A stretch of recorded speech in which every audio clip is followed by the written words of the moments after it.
So Lexie Hull is obviously one of the most popular players in the WNBA. And I think Lexie Hull is the biggest example of how to... Her and Sophie Cunningham have been the two biggest examples of how to leverage... And they're not been the two biggest examples, really, because there's been a few others. But how to leverage, even with a low salary, the fame gained into becoming a multi-millionaire. And I think it's a little bit different when it comes to Paige Bueckers and Angel Reese, because they are like bona fide all-stars. Because I've no doubt about it, the Paige Bueckers and Angel Reese have done a really good job of leveraging their kind of the fame into brand deals. And it's a bit different when you are an all-star level player, because to say that Candace Parker didn't make a lot of money in her prime, to say that, like, there were a lot of players, again, there were a lot of WNBA players in the past that made a lot of money. Like, there's no doubt about it, Cheryl Swoops made a lot of money at her peak. So I think a lot of these players, but now you're seeing it when it comes to the popularity of a lot of these players, that they are starting to really, make waves. I've been seeing posts about, over the last while, of Lexie Hull, the makeup brand that she is getting ready to launch in Forta Cosmetics. Obviously, they've set up their new Instagram page, coming 2026. So it has been advertised here.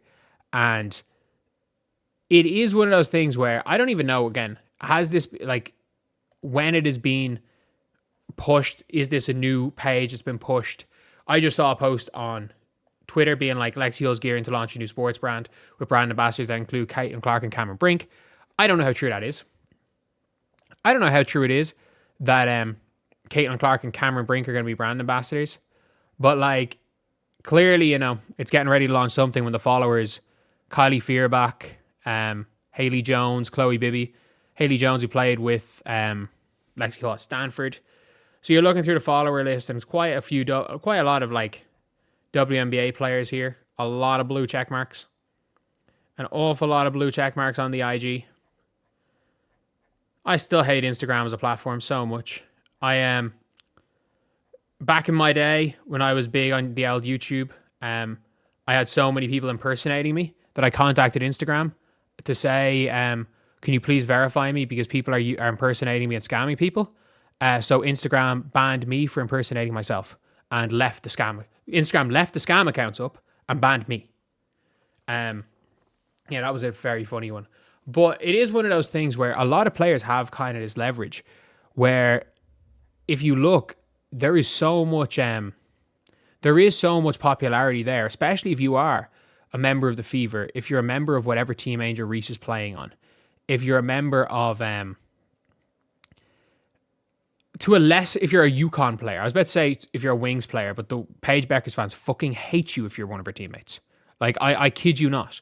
I kid you not. It's not even like you can be, if you're bad, like, even if you're a bad Fever player, Fever players, whatever about the on-the-court things, no, Fever players are still cheering for Christy Wallace. Paige fans actively despise the entire Dallas Wings team. As humans, it seems. But it is, it says it seems as humans. I hope that's not the case. But it is a good thing to see, again, all of these players really succeeding. All of these players benefiting from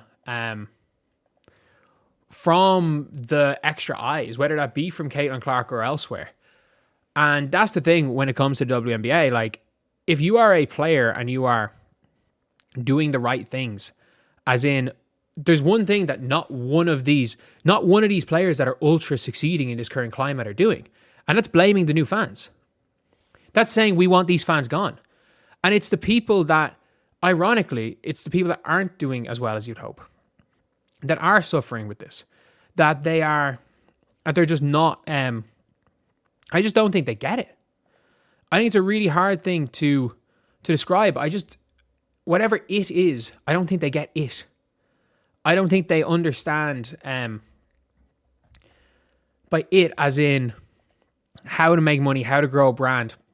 I think you're seeing it more and more with these college players. Like, you don't see, unless they're fucking South Carolina, UConn brainwashed people, a lot of these top young players coming through are unbelievably brand savvy. Even the ones that don't quite make it, like a Hailey Van Lith. Like, the amount of money Hailey Van Lith is making is deserved because of the brand. Like, these players are coming in. If you guys don't know, like, these players are coming into the WNBA with bigger brands than most NBA rookies have, because women's college basketball is bigger than men's college basketball. Men's college basketball is as good a year as it's ever been. It is not as popular as women's because you get to see the players for a year. Most of the time in men's college basketball, all that matters is the tournament, and the regular season games don't really matter as long as your team makes the tournament, and seeing who's going to go first in the draft. In the WNBA draft, there's so many stories because there are like sophomores that pick it up, juniors that aren't coming out. Aren't coming out that year. So it's like, okay, shit, we're watching her play. We have another year. UCLA last year. The question was, they're the number 1 overall team in the nation. Okay. Not one of them's a senior. How are they going to get on this year? And how Lauren Betts is getting on? She's having a bit of a senior slump. Audie Crooks, who's in her third year. When Juju comes back, there's all these stories when it comes to that. So these players, they're coming in with bigger brands. They absolutely are. And they're getting better at capitalizing on it. And it is, whether it be the WNBA, whether it be NCAA college, whether it be even in high school, as we saw with Leah Chavez, doing everything she could to make sure as hell she got paid by Oklahoma. It's one of those things where you're like, if you look at these players, it is the players that realize, okay, we've got a great opportunity here. We've got an opportunity to do something great. We have a chance to realistically build our brand, create, even if we're not getting generational salary, we can create generational wealth due to the hype of this league, due to the hype of the sport at the minute. And then we can continue to grow that. But the difference is that there are still players fighting against that. And it's great to see again players that are absolutely fighting, like that are not fighting, but are realizing, even if it's not an ideal scenario, like,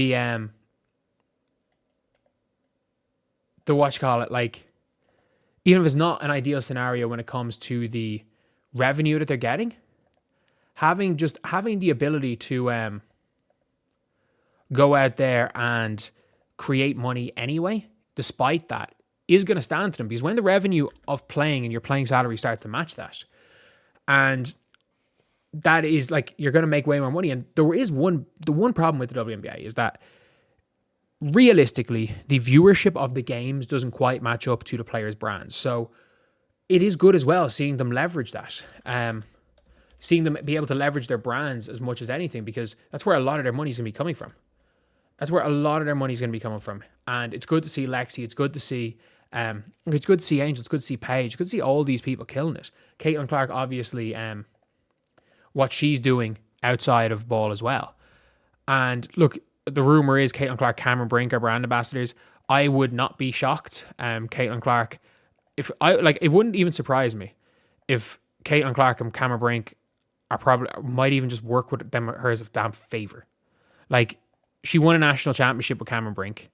Caitlin Clark obviously is a big reason why kind of Lexie's in the spot that she's in right now. But that being said, a lot of people might say, oh, she got lucky that Caitlin Clark was there, but you make your own luck as well. You make your own luck. Like, she hit 6 threes and a half against Seattle. And like, everything kind of, basketball's a confidence game. And at that point in time, her confidence was at a rock bottom and it shot up. She hit 6 threes and a half. So, look, you make your own luck a lot of the time. And it's good, again, to see her launching a brand. It's good to see her using the fame that she has. And it's good to see all these players succeeding. Because at the end of the day,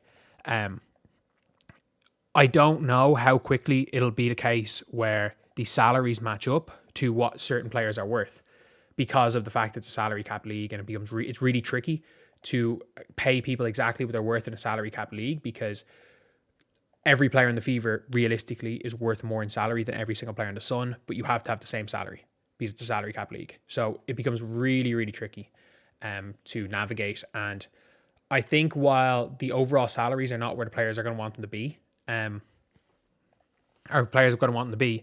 you've got to find other ways of making your bread, and Lexie's clearly doing that. So anyway, yeah, that's the video. I'll see you guys.